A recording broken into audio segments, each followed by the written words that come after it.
Welcome to ఆఖేరి news. రోజుకో దారుణం జరుగుతుంది. పిల్లల చేతిలో తల్లిదండ్రులు, భార్యల చేతిలో భర్తలు, భర్తల దాడిలో భార్యలు ప్రాణాలు కోల్పోవడం సర్వసాధారణమవుతుంది.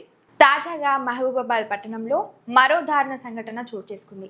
భవానీనగర్ తండాలో నివాసం ఉంటున్న పసందుల చంద్రయ్య అనే 55 ఏళ్ల వ్యక్తిని భార్య విజయలక్ష్మి, కొడుకు వీరాచార్తో కలిసి గొంతు నులిమి దారుణంగా హత్య చేశారు.